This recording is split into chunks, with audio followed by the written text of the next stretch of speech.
தூரதேசம் ஒன்றில் ஒரு ஏழை வியாபாரி தன் 3 மகள்கள் பிளிஸ், பிளாசம் மற்றும் பியூட்டியுடன் வாழ்ந்து வந்தார். வியாபாரி தன் 3 மகள்கள் மீதும் மிகுந்த பாசம் வைத்திருந்தார். ஒரு நாள் தொழில் காரணமாக பக்கத்து ஊருக்கு செல்ல இருந்தார். ஊரிலிருந்து வரும்போது பரிசு பொருட்கள் வாங்கி வருவதாக தன் மகள்களுக்கு வாக்கு கொடுத்தார். பிளிஸும் பிளாசும் தங்களுக்கு நிறைய ஆடை ஆபரணங்கள் வேண்டும் என்று கேட்டனர். உனக்கு என்ன வேணும் பியூட்டி? ஒரு சிகப்பு ரோஜா கொண்டு வாங்களப்பா. பக்கத்து ஊருக்கு சென்று நிறைய பணம் சம்பாதித்தார் அந்த வியாபாரி. தன் 2 மகள்கள் கேட்ட மாதிரியே நிறைய ஆடை ஆபரணங்கள் வாங்கினார். ஆனால் பியூட்டி கேட்ட சிகப்பு ரோஜா மட்டும் அவருக்கு கிடைக்கவே இல்லை. சோகமாக வீட்டிற்கு திரும்பிக் கொண்டிருந்தார் வியாபாரி. அப்பொழுது ஒரு பெரும் சூறாவளி காற்று வீசியது. தூரத்தில் ஒரு மாளிகையை பார்த்து அதனுள் சென்றார். மாளிகையின் உள்ளே யாரும் இல்லை. ஆனால் சிறந்த உணவு வைக்கப்பட்டிருந்தது. அதை சாப்பிட்டு விட்டு அப்படியே தூங்கிவிட்டார் அந்த வியாபாரி. அடுத்த நாள் மாளிகையை சுற்றி பார்த்து கொண்டிருக்கும் பொழுது ஒரு சிகப்பு ரோஜா செடியை பார்த்தார். ஒரு ரோஜாவை தன் மகள் பியூட்டிக்காக பறித்தார். உடனே ஒரு பெரிய மிருகம் அங்கே தோன்றியது. எவ்வளவு தைரியம் உனக்கு என் செடியை தொட்டிருக்கிறாய்? உன்னை சிறையில் அடைக்கப் போகிறேன்.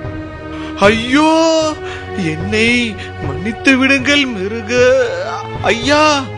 இந்த ரோஜாவை என் மகளுக்காக எடுத்தேன். என் மகள்களை கடைசியாக பார்க்க அனுமதி தர வேண்டும். வியாபாரி மீது இரக்கம் கொண்ட அந்த மிருகம் அவருக்கு அனுமதி தந்தது. இப்ப நீ போகலாம். ஆனால் திரும்பி வந்து தண்டனையை ஏற்றுக்கொள்ளணும். மோதிரத்தை வைத்துக் கொள். இது உன்னை உன் வீட்டுக்கு கொண்டு செல்லும்.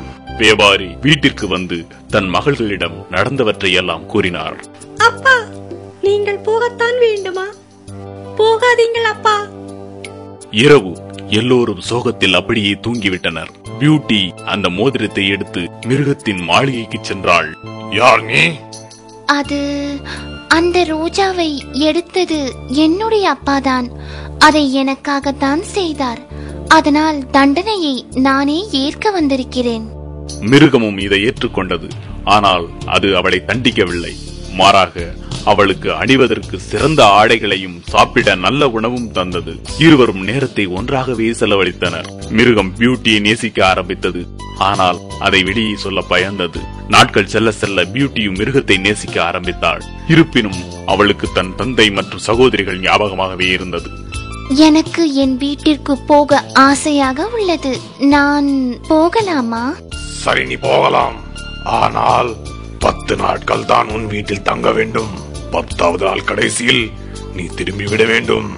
பியூட்டி அதை ஒத்துக்கொண்டு தன் குடும்பத்தினரை பார்த்து சென்றாள். மகிழ்ச்சியாக நாட்களை கழித்தால் 10 நாட்கள் பறந்து போனது. அன்றிரவு பியூட்டி மிருகம் இறந்து போவது போல் கனவு கண்டு பயந்து போனாள். அடுத்த நாள் காலையில் மாளிகைக்கு ஓடிச் சென்றாள். ஹலோ, நான் வந்துவிட்டேன். ஆனால் பதில் ஏதும் வரவில்லை. தோட்டத்திற்கு ஓடினாள். அங்கு மிருகம் படுத்திருந்தது. கொஞ்சம் கொஞ்சமாக இறந்து கொண்டிருந்தது. ஓ, நான் நேற்றே வந்திருக்க வேண்டும். நீ உடல் அளவில் அசிங்கமாக இருந்தாலும் மிகுந்த அன்பும் பாசமும் நிறைந்தவன். நான் உன்னை நேசிக்கிறேன். என்னை தனியே விட்டு போய்விடாதே. பியூட்டி பேசி முடித்ததும் அந்த மிருகம் ஒரு அழகிய இளவரசனாக மாறியது. நான் ஒரு இளவரசன். என் பெயர் மைக்கேல். சிறு வயதிலிருந்தே அசிங்கமான மிருகங்களை மிகவும் துன்புறுத்தி வந்தேன்.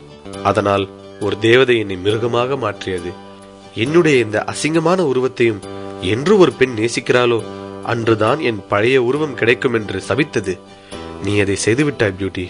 பிறகு மைக்கேலும் பியூட்டியும் திருமணம் செய்து கொண்டனர். பியூட்டியின் தந்தையும் சகோதரிகளும் மாளிகையில் வந்து வசித்தனர். எல்லோரும் மகிழ்ச்சியாக வாழ்ந்தனர்.